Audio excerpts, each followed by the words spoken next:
स्वागत है। आज योग सूत्र के सैद्धांतिक सत्र का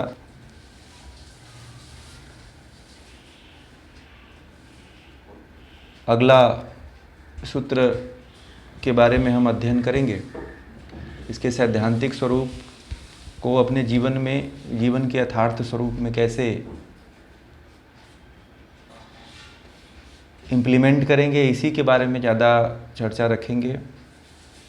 और जो हमने कल जो अभ्यास किया था उसमें चित्त की वृत्तियों के जो भेद थे, जो दो भेद थे मुख्य रूप से, क्लिष्ट और अक्लिष्ट। एक दुख देने वाली, एक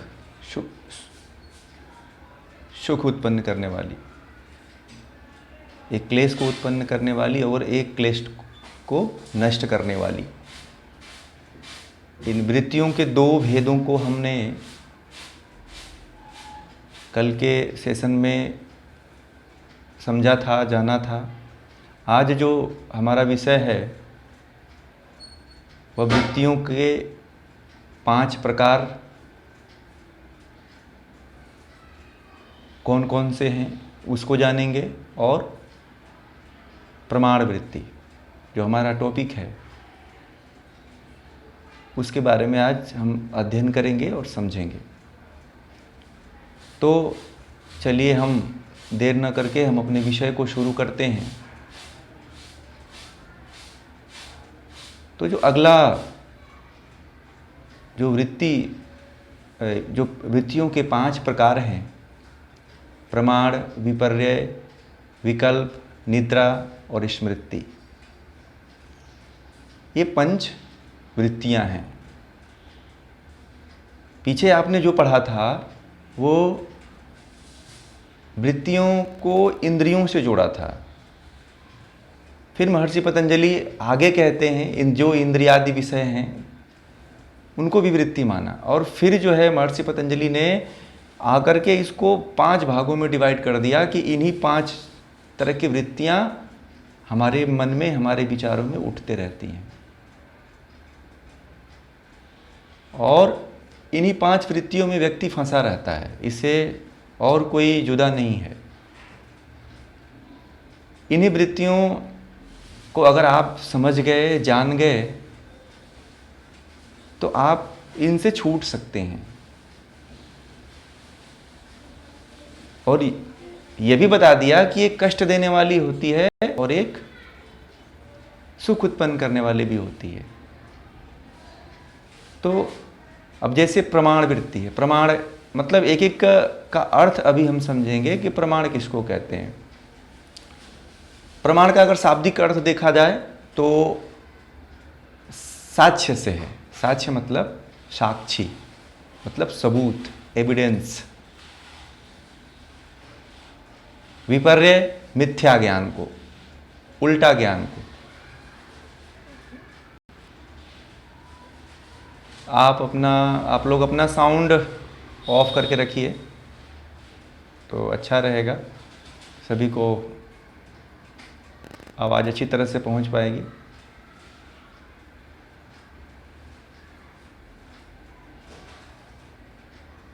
साउंड को ऑन कर लीजिए, दुर्गा बेन हैं, और साउंड को ऑन कर लें, ऑफ कर लें।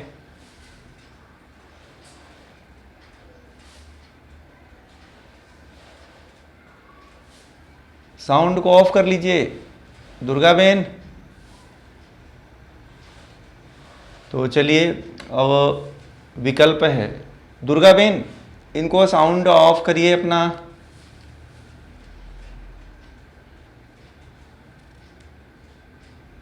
इसमें साउंड को ऑफ कर लीजिए।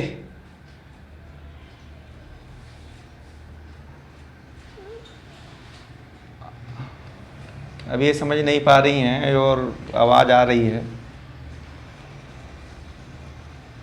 दुर्गा बेन, आप अपने साउंड को ऑफ करिए, साउंड को ऑफ करिए। दुर्गा बेन,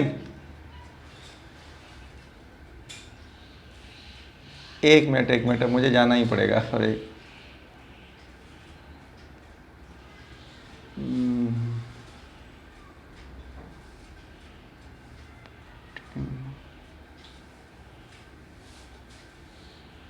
ये गूगल में शायद ऑप्शन नहीं आता है सेटिंग में।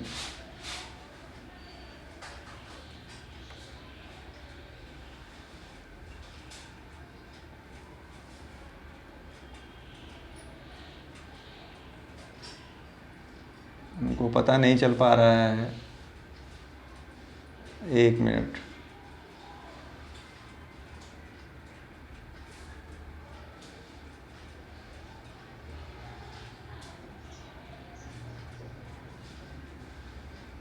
चलिए, सेटिंग में हो गया, उनको म्यूट कर दिया गया है। तो अभी हम बात कर रहे थे कि प्रमाण वृत्ति, प्रमाण का मतलब शाब्दिक अर्थ हम आपको बता रहे थे कि साक्ष्य, सबूत। जब हम किसी के सामने कोई चीज़ रखते हैं तो जब जैसे कोई हमने कुछ देखा तो हमारे सामने वो घटित हुआ, तो किसी प्रमाण की आवश्यकता फिर उसको नहीं पड़ती है। जो हमारे आँखों के सामने, हमारे इंद्रियों के सामने जो चीज़ घटित हुई और उसको हमने अपने चित्त के द्वारा समझा और जाना, बुद्धि ने उसको तर्क वितर्क करके जब समझ लिया, तो वह प्रमाण होता है। उल्टा ज्ञान मतलब एकदम उल्टा, मतलब आप समझ जाइए कि नीम को आम का पेड़ कहने लगे, गुलाब के फूल को कमल का फूल कहने लगे, तो उल्टा ज्ञान, भ्रांति वाला होता है वो। विकल्प ऐसा होता है कि जो कल्पना आदि से, कल्पना के अप्रत्यक्ष ज्ञान से, जैसे कल्पना में जो अप्रत्यक्ष ज्ञान होता है, जैसे आपने अभी सोचा कि आज से 10 साल पहले, 10 साल बाद जो है मेरे पास करोड़ों अरबों रुपए होंगे, तो ये चीज़ अभी अप्रत्यक्ष है, प्रत्यक्ष अभी नहीं हुई है, अभी ये कल्पना आप कर रहे हैं, तो ये किस में आएगा? विकल्प वृत्ति में। इसका अर्थ होता है विकल्प वृत्ति। अब निद्रा में क्या है? नींद, सुषुप्तावस्था में। अब इसमें क्या होता है, निद्रा में क्या होता है कि जिस अवस्था में वृत्तियां कुछ समय के लिए रुक जाती हैं। निद्रा में ऐसा होता है ना, जब सो जाते हैं तो क्या पता चलता है कि कौन सी इंद्रिय चल रही है, कौन सी इंद्रिय नहीं चल रही। हाँ, स्वप्नावस्था होता है, स्वप्नावस्था में वृत्तियां वहाँ पे काम करती हैं, मगर कुछ समय के लिए जब एकदम गाढ़ निद्रा आती है, प्रगाढ़ निद्रा जब होती है, तो उस समय हमें नहीं पता चलता है, तो वही निद्रा की पूर्ण अवस्था होती है। अब स्मृति अवस्था, स्मृति जो वृत्ति है वो है याद, या मतलब स्मरण। कोई ऐसा स्मरण, आपको कोई घटना है उसको याद आप कर रहे हैं, बार बार याद करके आपको आनंद भी आ रहा है और आपको कष्ट भी हो रहा है। तो मतलब इनका शाब्दिक अर्थ पहले आप समझेंगे, तो फिर आप इसको जब भीतर जाएंगे तब इसको आपको और समझने में आसानी होगी। पहले सबसे बड़ी ये चीज़ होता है कि किसी भी चीज़ का हम शाब्दिक अर्थ नहीं समझ पाते हैं। जब तक हम शाब्दिक अर्थ नहीं समझेंगे तो जो हम बात कर रहे हैं वो चीज़ समझ में नहीं आएगा। केवल वृत्ति की बात करें, प्रमाण की बात करें, विपर्य की बात करें, तो आपको लगेगा कि ये क्या बात कर रहे हैं। तो शाब्दिक अर्थ पहले समझिए कि एक एक चीज़ का जो 5 वृत्तियां हैं, जिन 5 वृत्तियों पे बात करने वाले हैं, उन 5 वृत्तियों का अर्थ क्या है, शाब्दिक अर्थ क्या है।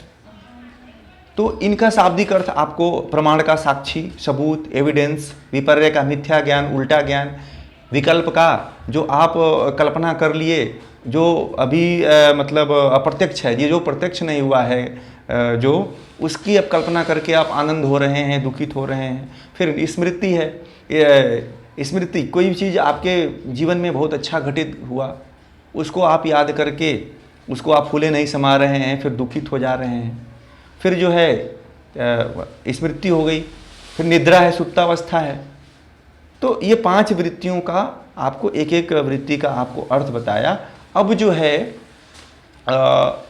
जो आपका अगला सूत्र है, प्रत्यक्षानुमाना गमा प्रमाणानि, यानी कि जो प्रत्यक्ष अनुमान आगम के द्वारा जिसका ठीक ठीक जिस पदार्थ का ठीक ठीक ज्ञान प्राप्त होता है उसे क्या कहते हैं? प्रमाण कहते हैं। यानी कि आप इसको समझिए प्रत्यक्ष। अभी एक एक प्रत्यक्ष का, अनुमान का और आगम का हम अभी पढ़ेंगे उसके बारे में। पहले इसको समझें कि प्रत्यक्ष प्रमाण किसको कहते हैं।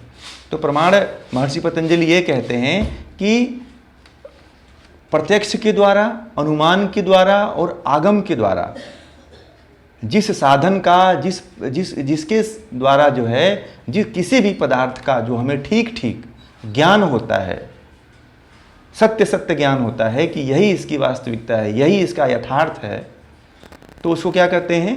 प्रमाण कहते हैं। जब भी आपसे कोई पूछे कि प्रमाण क्या होता है, तो आपके ध्यान में ये अब जो पहले आता था कि प्रमाण शब्द बोलने के बाद एक ही शब्द आता था, बार बार आपके मन मस्तिष्क में होता था कि कोई केस किसी का हो गया तो उसमें जो कोई सबूत बचता है वही प्रमाण देना पड़ता है। या हम जब लिखते हैं या कोई किताब में कोई थीसिस लिखते हैं, कोई सिनॉप्सिस बनाते हैं, तो उसमें जो भी विषय लेते हैं किसी दूसरे सब्जेक्टों का, तो वहाँ से प्रमाण कॉपी पेस्ट करके जो लिखते हैं वो प्रमाण के रूप में देते हैं कि ये विषय यहाँ से लिया गया है। मगर महर्षि पतंजलि की भाषा में जो प्रमाण है वो प्रत्यक्ष, अनुमान और आगम के द्वारा जो ठीक ठीक हमें ज्ञान प्राप्त होता है उसको क्या कहते हैं? प्रमाण कहते हैं। अब महर्षि पतंजलि ने प्रमाण को 3 भागों में बांट दिया। जो पहला उसका डिवाइडेशन किया, पहले भाग को उन्होंने प्रत्यक्ष कहा।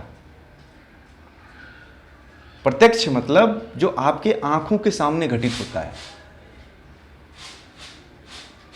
जैसे इन प्रत्यक्ष मतलब महर्षि पतंजलि की भाषा में अगर ये कहा जाए तो इंद्रियों के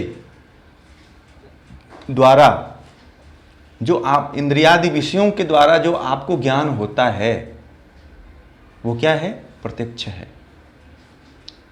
जैसे आपने देखा कि आपके सामने कोई टीचर पढ़ा रहा है, आपके घर में कोई आपकी मम्मी खाना बना रही है, आपकी कोई पत्नी खाना बना रही है, कोई बहन खाना बना रही है, तो आप देख रहे हैं कि वहाँ पे खाना बन रहा है, ये प्रत्यक्ष है।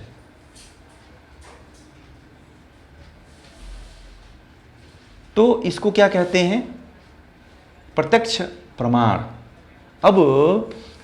अब महर्षि पतंजलि ने पीछे वाले सूत्र के तरफ आपको ले चलेंगे कि महर्षि पतंजलि ने कहा कि जो 5 वृत्तियां हैं वो क्लिष्ट और अक्लिष्ट दोनों प्रकार की होती हैं।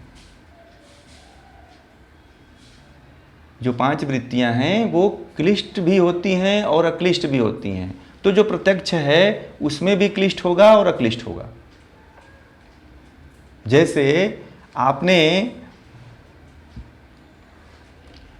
आपको एक उदाहरण उस दिन भी दिया था मैंने।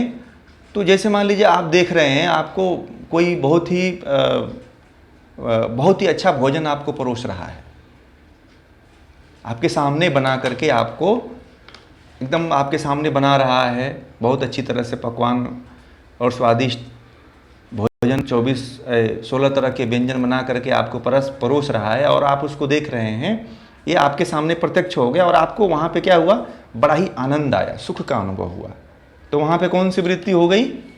अक्लिष्ट वृत्ति हो गई। और आपके सामने ही आपने देखा कि किसी व्यक्ति के सामने से भोजन की थाली छीन ली जा रही है,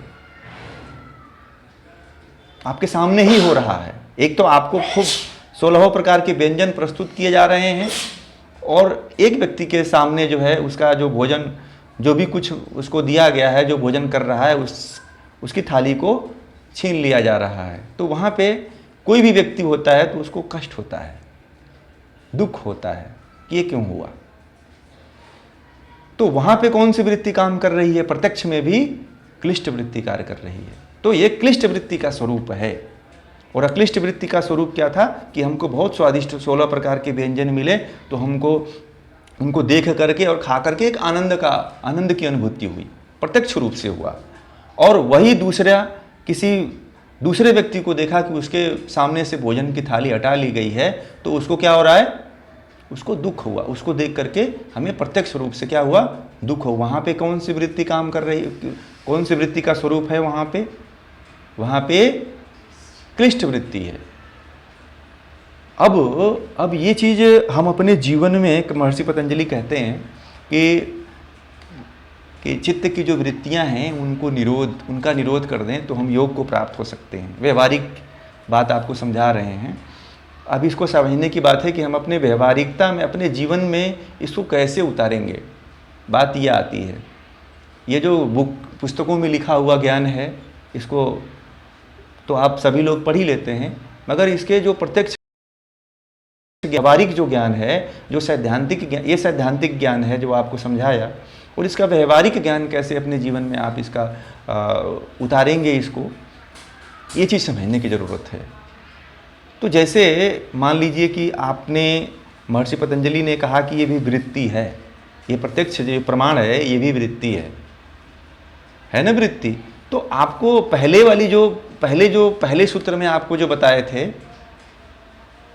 पहले सूत्र में आपको बताए थे कि जो चित्त की जो भूमियां हैं, चित्त की भूमियों में ही क्या होती है, समाधि होती है, ये आपको बताया था। तो उसी तरह जैसे उसमें आपको समझाया था कि इसी के माध्यम से आपको पार उतरना है और इन वृत्तियों का अतिक्रमण करके और कहाँ पहुँचना है, आत्म साक्षात्कार करना है, फिर ईश्वर का साक्षात्कार करना है। उसी प्रकार जो है आपको जो ये प्रमाण वृत्ति है, प्रमाण वृत्ति में प्रत्यक्ष जो आपने देखा, तो इसमें जो अक्लिष्ट वृत्ति है, अक्लिष्ट वृत्ति को आपको पकड़ के रखना है कि जब भी आपके सामने कुछ अच्छा हो रहा है तो उसका साथ देने का। आपके सामने किसी की हत्या हो रही है और आप वहाँ पे मूक दर्शक हो गए, तो फिर यहाँ पे क्या हुआ, आप वहाँ पे पुलिस के डर से झूठ बोल दिए कि नहीं मैंने तो देखा ही नहीं कि मेरे सामने क्या हुआ। ठीक है, तो एक तो आपके झूठ बोलने का एक कर्म का संस्कार बन गया, आपके कर्म में जुड़ गया। तो यहाँ पे सावधान होने की ज़रूरत है कि जब भी आप कोई अच्छी चीज़ आपके जीवन में हो रही है तो उसको बढ़ाने का प्रयास करिए, और जब भी कोई आपके जीवन में दुखकारक कार्य हो रहा है या दुख देने वाली कोई वृत्ति आपके जीवन में उत्पन्न हो रही है, तो उसको ये समझिए कि ये वृत्ति है और इस वृत्ति से हमें निकलना है। ये नहीं मानना है कि देखिए दुख तो होगा, मगर दुख को लेके बैठे रहेंगे तो थोड़ी आप निकल पाएंगे। आप उसको वृत्ति मानिए, अगर दुख होता है तो दुख को वृत्ति मानिए, और जब वृत्ति मानेंगे तो ही तो निकलेंगे ना। आप उसको वृत्ति मान ही नहीं रहे, आप वो कह रहे हैं कि मेरे कर्मों का फल है, बस अब तो इसको भुगतना ही पड़ेगा। हाँ, वो तो कर्म का फल है ही। उसके साथ साथ महर्षि पतंजलि कह रहे हैं कि क्लिष्ट और अक्लिष्ट वृत्तियां दोनों ही पैरेलल चलती हैं, एक दूसरे के समानांतर चलती रहती हैं। कभी वो हावी हो जाएगी, उसके बाद तुरंत वो हावी हो जाएगी।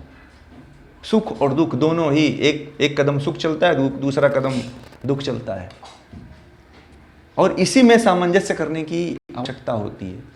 यहीं पे सामंजस्य स्थापित करने की आवश्यकता होती है, नहीं तो व्यक्ति यहीं पे क्या होता है, यहीं पे फिर डमाडोल हो जाता है। ये व्यवहारिकता है कि आप प्रत्यक्ष करके जो है उसका साथ दीजिए, हमेशा सत्य का साथ दीजिए, जो सही है उसका साथ दीजिए। तो आप ये सामाजिक जीवन में जो आपको दिख रहा है, जो ये सामाजिक ताना बाना है, यहाँ पे तो केवल लोगों को आप संतुष्ट कर पाएंगे, मगर जो आपके जीवन में संस्कार बन रहे हैं वो संस्कार आपको वहाँ से कट कर देंगे जहाँ पे ईश्वरीय व्यवस्था है।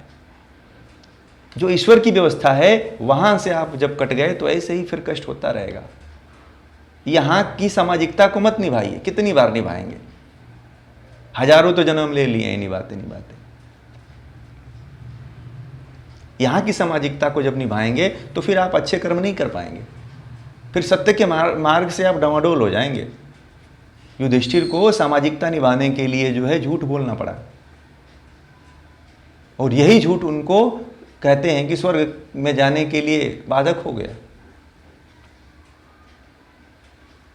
ये है व्यवहारिकता कि आप जो जीवन में जो इसीलिए कहते हैं कि सत्य को रास्ता अपनाओ। सभी ऋषि मुनियों का, महात्मा, जितने भी महान पुरुष हैं, जितने भी योगी हैं, जितने भी भगवान हैं, हमारे देवी देवता हैं, सभी यही कहते हैं। क्यों? क्योंकि वो जानते हैं, उन्होंने यहीं से उपदेश लिया था। इस शास्त्रों से ही उन्होंने पूरा गूढ़ रहस्य निकाल के आपके सामने रख दिया था, और आपको समझ में नहीं आता है कि उन्होंने क्यों कहा था। जब आप उपदेश पढ़ते हैं तो उसमें बस यही लिखा होता है कि किसी की हमेशा सत्य बोलो। आप क्यों सत्य बोलो भाई? आप इसने कभी शोध किया क्या? नहीं किया। फिर आदमी कहता है कि अरे चलो कुछ नहीं होता है।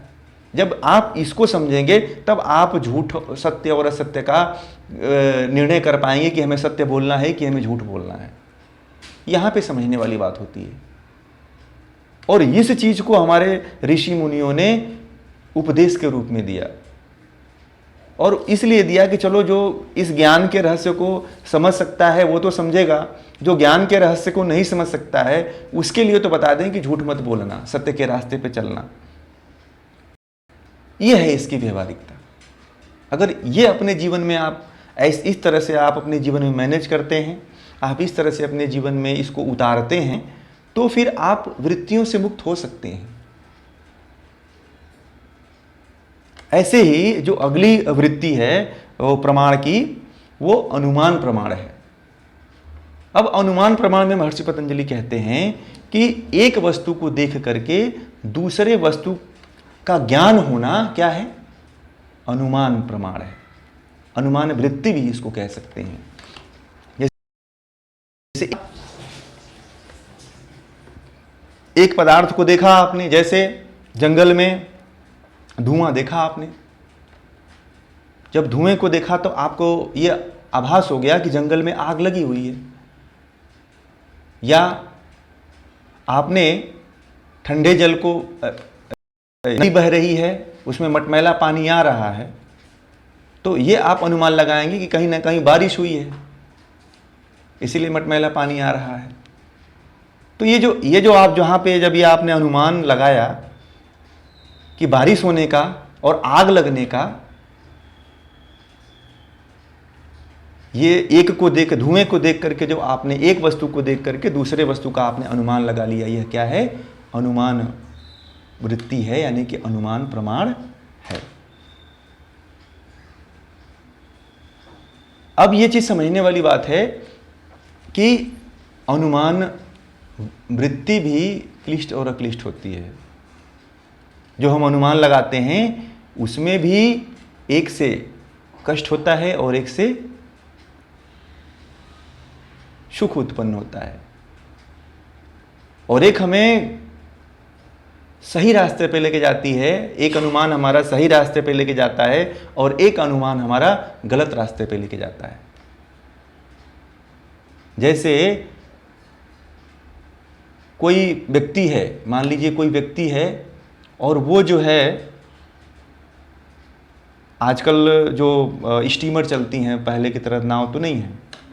आज एक व्यक्ति ने स्टीमर देख करके, स्टीमर चल रही है, उस स्टीमर को देख करके वो छलांग लगा दिया। उसको पता नहीं कि ये स्टीमर में इंजन लगा हुआ है, और उसने सोचा कि स्टीमर की तरह मैं भी तैर करके पार कर लूँगा। वो अनुमान लगाया कि मैं भी, जब ये पार कर ली तो मशीन है, तो मैं भी क्यों नहीं पार कर लूँगा। और पानी में गहराई थी, पानी में हो सकता है कि भंवर भी थी, और उसको ले डूबी। तो उसको वहाँ पे उसका अनुमान उसको वहाँ पे उसके जीवन को भी ले लिया। और जब पहली बार वो सुना कि, पहली बार वो देख करके, स्टीमर को देख करके सोचा कि क्यों ना हम इसमें कूद लगा लें, कूद जाए। तो जब उसको देखा तो उसको तो बड़ा मजा आया कि मैं भी कर सकता हूँ, मेरे अंदर भी ये शक्ति है, मेरे अंदर भी ये पावर है, मेरे अंदर भी ये क्षमता है। और जब अपनी क्षमता को जब वो हार गया, अनुमान उसका जब हार गया वहाँ पे, तो उसमें वो दुखित हो गया और उसको कष्ट मिला। तो यहाँ पे क्लिष्ट वृत्ति सुख दे गई और अक्लिष्ट वृत्ति जो उसको दुखित कर गई। तो कभी कभी हम होते हैं वो सही नहीं होते हैं। ये भी किस कैटेगरी में आते हैं? ये वृत्ति के कैटेगरी में आते हैं। और कुछ अनुमान ऐसे होते हैं जो जिन अनुमानों का हमें ज्ञान अगर हो रहा है तो उस पर हमें थोड़ा सा समझने की आवश्यकता हो, विचार करने की आवश्यकता होती है। अनुमान हमारा जो हम अनुमान करते हैं वो सही नहीं हो सकता है। हमने अनुमान लगा लिया कि आज से 10 साल पहले हमें ये चीज़ मिल जाएगी, हमें गाड़ी मिल जाएगी, तो अब ये अनुमान करते हुए तो हमें बड़ा सुख हो गया और हमने कोई कर्म किया ही नहीं। ऐसे सोते सोते अपने जीवन को 10 साल तक बर्बाद कर दिया। जब बर्बाद कर दिया तो हमें दुख मिला। तो ये जो हम अनुमान लगा लेते हैं किसी भी चीज़ का, ये भी हमें कष्ट देता है। अब जैसे प्रत्यक्ष की बात, अब ये तो सैद्धांतिक बात हो गई। अब व्यवहारिकता इसकी क्या है? अपने जीवन में आप इसको कैसे इम्प्लीमेंट करेंगे, कैसे लाएंगे? अनुमान को कैसे आप सही ठहराएंगे कि हमारे अंदर अनुमान हो रहा है वो सही हो रहा है, और कैसे उससे ऊपर उठेंगे आप? क्योंकि अनुमान तो बार बार होता है। अब किसी के घर में अब उसकी सांस तेज चल रही है, सांस तेज चल रही थी और उसको कोरोना हुआ था। अब कोरोना हुआ था, वो कहा कि नहीं हम इसको घर पे ही ठीक कर लेंगे। ठीक है, जब नहीं ठीक हो पाया तो फिर उसको डॉक्टर के पास लेके जाना पड़ा। उसका अनुमान क्या हुआ? शुरुआत में तो वो सोचा कि हम ठीक कर लेंगे, और जब उससे सीरियस जब केस हो गई तो फिर उसको कष्ट हुआ। तो कभी कभी अनुमान हमारे जो है वो फेल भी हो जाते हैं। तो उसको महर्षि पतंजलि ने वृत्ति के कैटेगरी में रखा। कहा कि जो आप अनुमान लगाते हो वो भी अनुमान ज्ञानपूर्वक नहीं है, अज्ञानता पूर्वक है। तो कोई भी हम अनुमान करते हैं तो उसको तभी करें जब हम उसका प्रत्यक्ष करते हैं। अब ये चीज मैं आपको ऊपर ले चलूंगा कि अनुमान भी प्रत्यक्ष होना चाहिए। अगर आपने कोई भी अनुमान कर रहे हैं, अगर आपने कभी जीवन में कोई प्रत्यक्ष नहीं किया हुआ है तो अनुमान मत लगाइए। जैसे जिन बुजुर्ग लोग हैं, जैसे मान लीजिए कि आपके घर में दादा दादी, नाना नानी जो लोग हैं, उन्होंने अपने लंबे जीवन में बहुत कुछ अनुभव किया होता है, प्रत्यक्ष किया होता है। अब जो पहला प्रत्यक्ष बताया, तो जो उन्होंने प्रत्यक्ष किए रहते हैं, तो जो उनका अनुमान होता है उस अनुमान से अपने जीवन को वो उठा सकते हैं, क्योंकि उन्होंने प्रत्यक्ष किया है कि मतलब एक बार अनुमान लगाया था तो वो अनुमान फेल हो गया, और एक अनुमान लगाया था तो वो अनुमान सही हो गया। आजकल जितने भी खोजें होती हैं, जितने भी साइंटिस्ट हैं, वो अनुमान के आधार पर ही खोज करते हैं। जितने भी साइंटिस्ट हैं वो सारे साइंटिस्ट अनुमान के आधार पर ही खोज कर लेते हैं कि एक वस्तु को देखते हैं, दूसरे वस्तु को कल्पना करके प्रयोग करना शुरू कर देते हैं। तो उनका जो कार्य होता है वो सुख तो देता है, पूरे मानवता को सुख दे रहा है। आज सारी सुख की सुविधाएं उन्होंने अनुमान के आधार पर सृजित कर लिया, निर्माण कर लिया।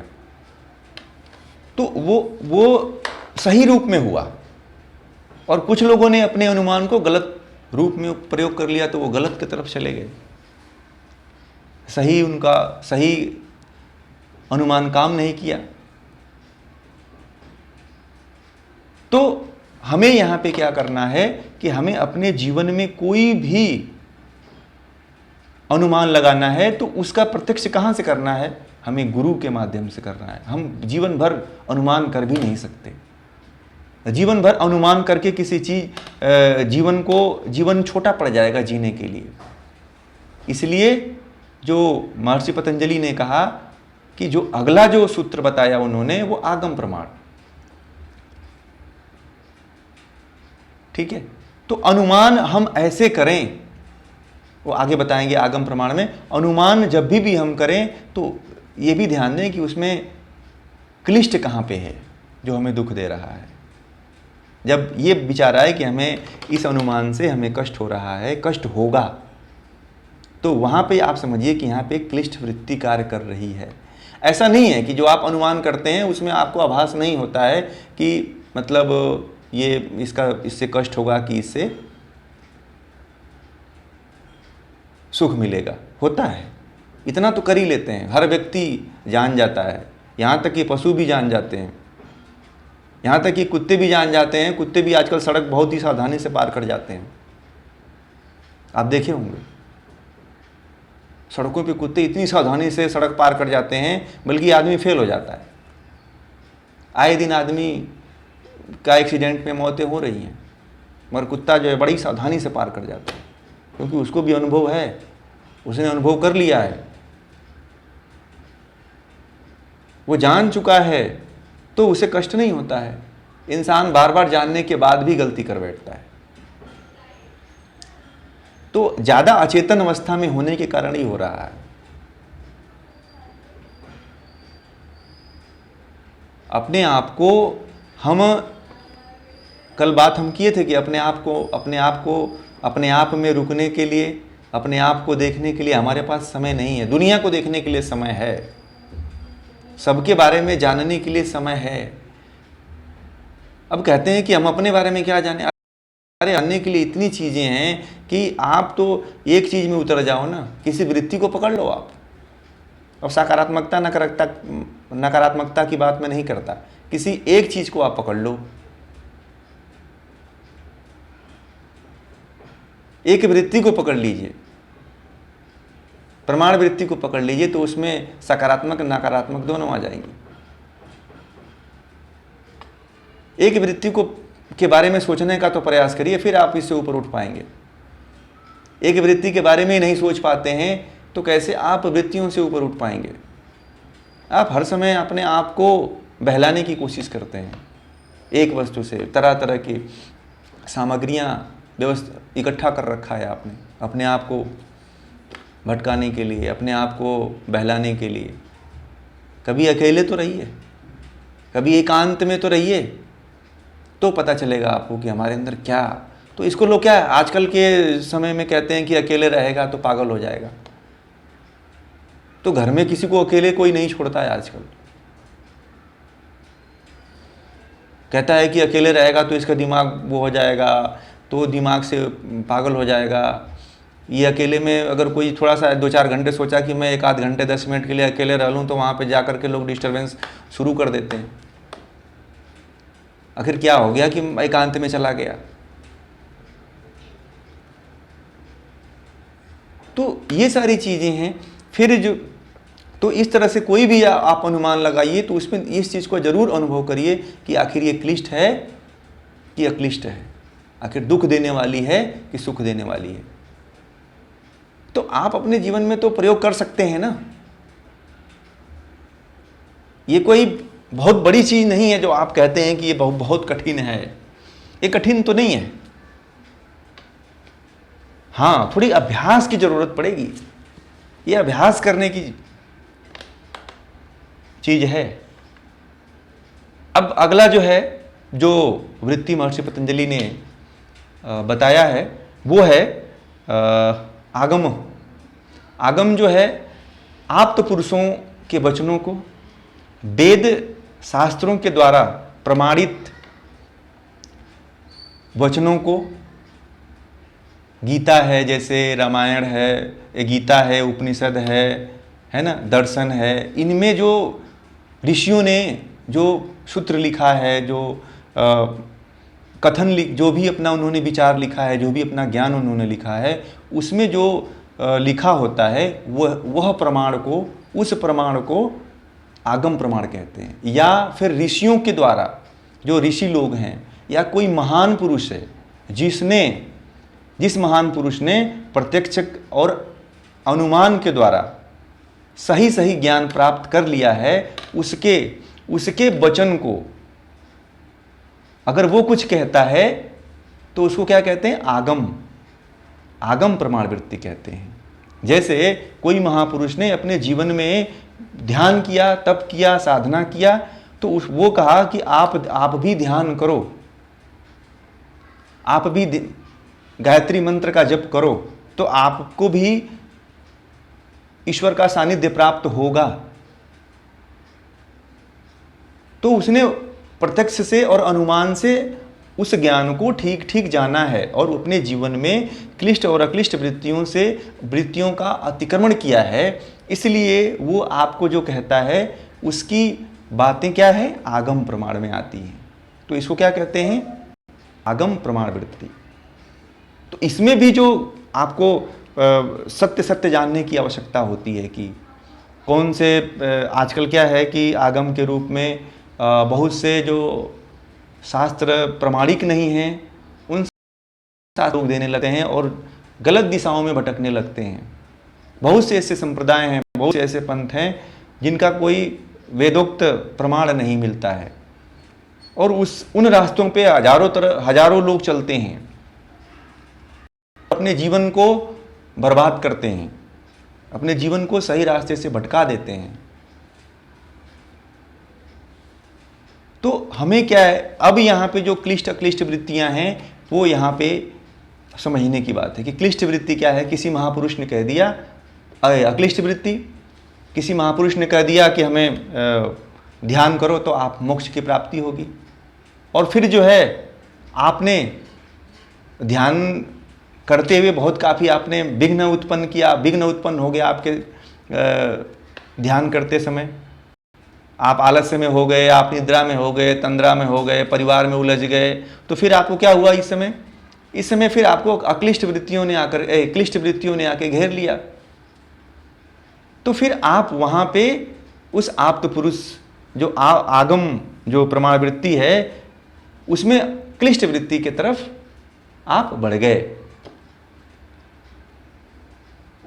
अब ये चीज़ समझने, व्यवहारिकता इसकी समझ लेते हैं कि व्यवहारिकता आप कैसे उपयोग करेंगे। तो किसी भी महापुरुष है जिन्होंने आत्मा का साक्षात्कार किया है, ईश्वर का साक्षात्कार किया है, उनके वचनों को मानना चाहिए, उनके वचनों को अपने जीवन में उतारना चाहिए और जैसा जैसा वो कहते हैं वैसा वैसा उसको मान करके उसका प्रयोग करके ठीक ठीक जानना चाहिए। अंधश्रद्धा नहीं जीवन में उत्पन्न करिए, कभी भी अंधश्रद्धा मत लाइए जीवन में। जब तक कि आप उसको प्रत्यक्ष और अनुमान के द्वारा नहीं जान लेते हैं तब तक आप उसको मत करिए। कभी किसी महापुरुष के पास भी जाइए तो आप भी प्रत्यक्ष और अनुमान के द्वारा उसका जांच करिए। किसी भी महान पुरुष के गुरु के पास जाते हैं तो आप ऐसे अंधे मत बनिए, क्योंकि फिर आप क्लिष्ट वृत्ति की तरफ चले जाएंगे। आपको मैं कल भी बताया था कि मुक्ति अपने भीतर से होनी है, कोई दूसरा व्यक्ति आपको मुक्त नहीं कर सकता है। यात्रा स्वयं से करनी पड़ती है। कहीं पे देखिए, आपको ये चीज़ समझने की ज़रूरत है कि मैं योग दर्शन क्लास शुरू होने से पहले ही बताया था कि आपको 3 चीज़ों को अलग अलग समझना है, प्रकृति को, आत्मा को और पुरुष को। तीनों की सत्ताएं अलग अलग हैं। जब तक आप इसको अलग अलग नहीं जानेंगे, योग दर्शन में भी है कि जो इसको अलग अलग नहीं जान को प्राप्ति नहीं कर पाता है, वो ईश्वर का साक्षात्कार ही नहीं कर पाता है। तो ये आगम प्रमाण वृत्ति में क्लिष्ट और अक्लिष्ट वृत्ति के भेद रहे, जिसको आपने जाना और समझा। आशा भी है कि आप सभी लोगों को ये जो मैंने अभी प्रमाण वृत्ति के बारे में समझाया है आप लोग समझ भी गए होंगे। और आप टाइम भी हो गया है। आप सभी लोगों का बहुत बहुत धन्यवाद है, आभार है कि आप लोगों ने इतनी तन्मयता के